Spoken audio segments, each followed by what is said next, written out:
So, scoliosis is a deformity that causes a straight spine to turn into all kinds of awful curve shapes. But the good news is that those are finally over. The other thing, though, is that it was not a simple fix. So allow me to guide you through the wonderful world of living with scoliosis and the treatments, because I feel like complaining. I've always been a pretty active kid, eating leaves, running on all fours, climbing the swing sets in all kinds of new ways you shouldn't, and making frog weddings in the backyard, while somehow miraculously not gaining salmonella.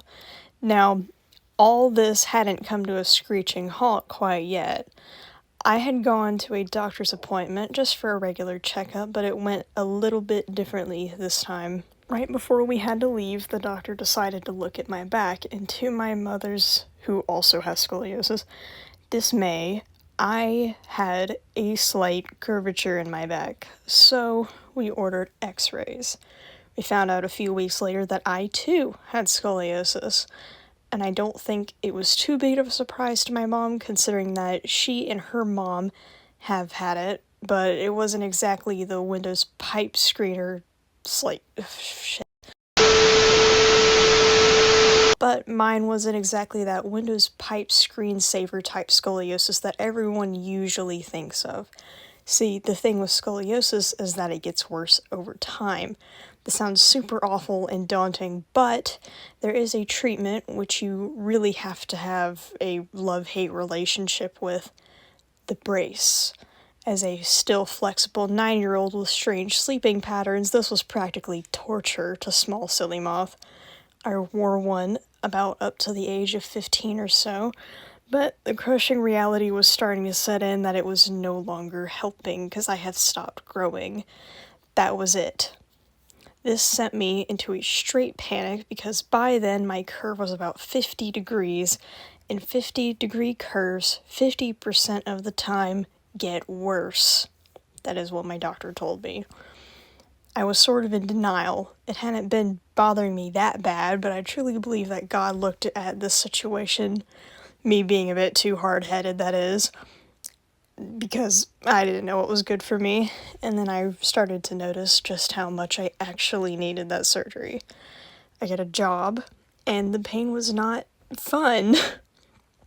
I realized that I could not live with that, so my family and I decided that it would be best if I had surgery. Hello, this is Editor Silly Moth here. I forgot to leave out the ginormous detail of explaining what the surgery entails. So basically, they realign your spine into a straight line, and then they put screws down your vertebrae, and then put 2 metal rods, into, like, the screws or something. I don't know, there's plenty of videos on YouTube explaining how that works. Also, sorry for my voice, I'm like kind of sick right now. So, if you're interested in how that works, I would highly consider looking those up. I do not want to look those up because I don't want to know what they did, okay? It fixed the problem. I don't need to know how they did it. So, look that up on your own will and consent, thank you. That morning, stepping into the hospital and having to wait felt terrible. I won't lie to you, I felt like I was going to explode. My blood was running cold, heart racing. Was this all really worth it? I don't know if I should do this. Can I back out? I'll just live with the pain. I don't want to do this anymore. I wonder how fast I can run. Oh. And that's about all I remember of that. I don't quite remember waking up, but according to my mom, I was actually pretty chilled out coming off of anesthesia, which really surprised me. I also would just like to add that the nurses there afterward were amazing as well.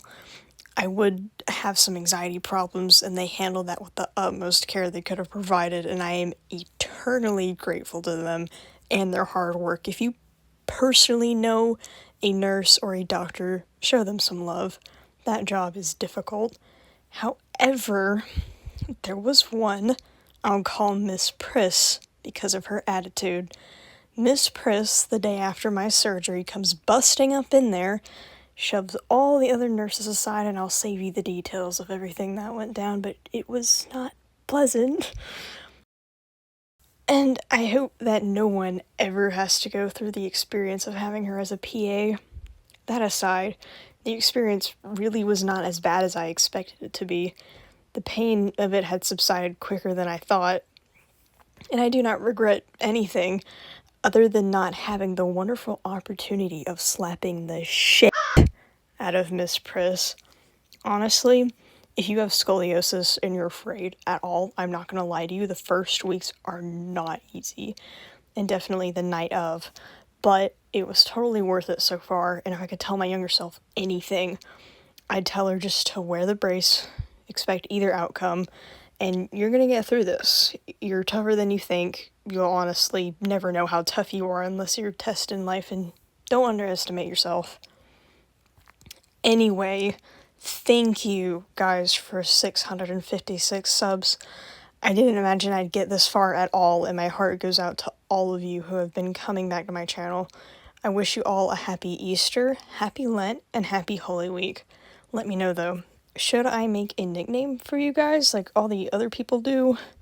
Leave any suggestions in the comments, I'd like to know. Also, check out my Art Fight account. I made Draw Your OC this year.